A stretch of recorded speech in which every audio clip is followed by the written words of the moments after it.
Ola a todos e benvidos unha vez máis a un novo apartado do noso tema. Neste caso, imos a tratar o período histórico coñecido como o Paleolítico, que comezou fai 2.500.000 anos e terminou no 10.000 a.C. Paleolítico non significa outra cousa que pedra vella. Por qué?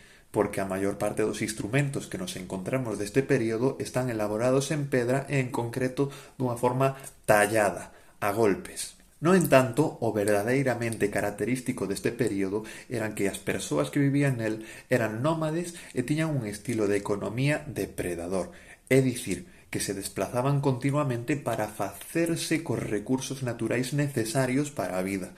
Entonces non tiñan ningún tipo de asentamento estable, porque aínda non conseguiran a capacidade de cultivar tanto de agricultura como de gandería. A súa dieta, a súa base alimenticia principal era a recolección de froitos ou de raíces e, ao mesmo tempo, a súa intelixencia empezou a permitirlles adaptarse ao entorno, a crear toda unha serie de ferramentas, a ir mellorándoas, sobre todo as ferramentas enfocadas á caza, o cal lles vai ir permitindo pouco a pouco e ano tras ano ir incluindo a carne tamén como unha dieta base, tanto a través da actividade da caza como da pesca. A parte da fabricación de ferramentas, outros elementos que van a darnos pistas sobre esta adaptación ao medio é, en primeiro lugar, a capacidade de organizarse en grupo, principalmente polo desenvolvemento dunha linguaxe articulada que lles vai permitir comunicarse dunha forma moito máis complexa e refinada e dar instruccións máis claras para coordinarse entre eles. E, por outro lugar, a creación, así como o control do lume, que vai ser fundamental para o desarrollo da humanidade porque vai a permitir unha gran cantidade de cousas, dende iluminar os interiores das covas, quentarnos e resguardarnos dos fríos, escorrentar as bestias salvaxes, ou simplemente para cociñar a comida, facela máis digerible e, polo tanto, máis nutritiva, maior nutrición, unha maior desarrollo corporal, físico e tamén mental. Outro apartado importante vai ser o estilo de vida destas persoas.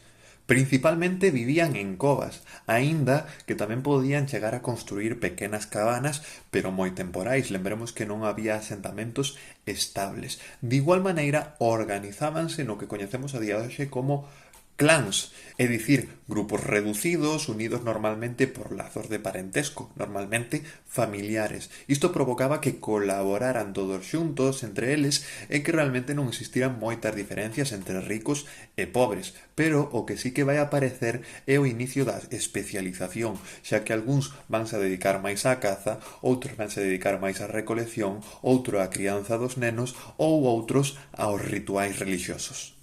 O último do que imos a falar neste vídeo é a elaboración das ferramentas das que eran portadores estas persoas, algo que é clave e fundamental xa que, dependendo do nivel de complexidade que nos encontremos, sírvenos para barruntar, reflexionar e teorizar tamén o nivel de capacidade intelectual e de desarrollo cerebral que tiñan estas persoas.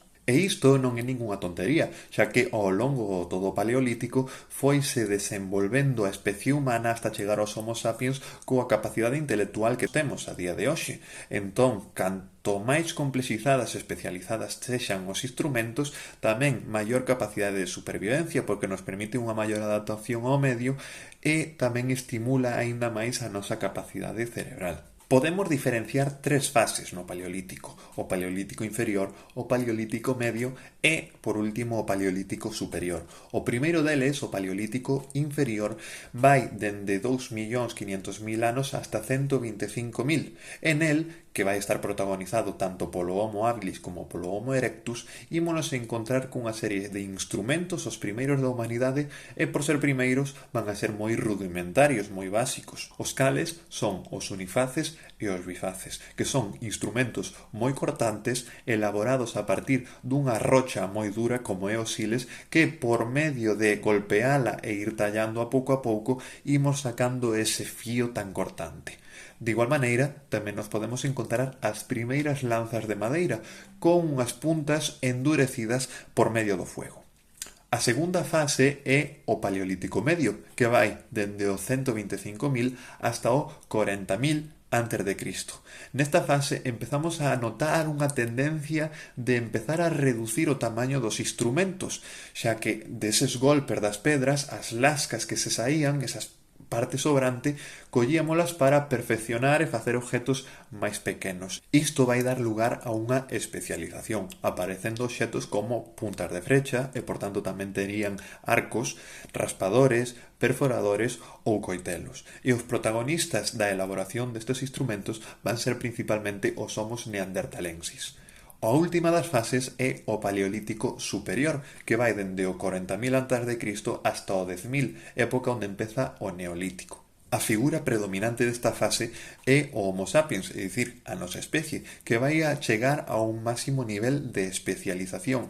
En primeiro lugar, vai empezar a utilizar novos materiales. A parte da pedra, tamén comezará a utilizar osos de animais e a cornamenta dos animais. E, en segundo lugar, vais elevar ás máximas consecuencias ese proceso de miniaturización, creando o que coñecemos como os microlitos, é dicir, objetos moi pequeñitos e moi especializados, como por exemplo as agullas, que van a permitir coser peles de animais e vai a diversificar o estilo de prendas de vestir que había na época. E de igual maneira tamén nos podemos encontrar os anzois, que vai a perfeccionar a arte da pesca.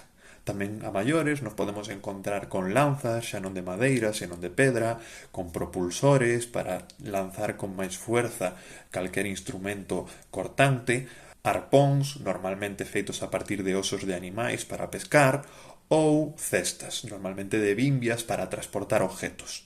Entonces, ata aquí o vídeo de hoxe e vémonos no próximo. Agur!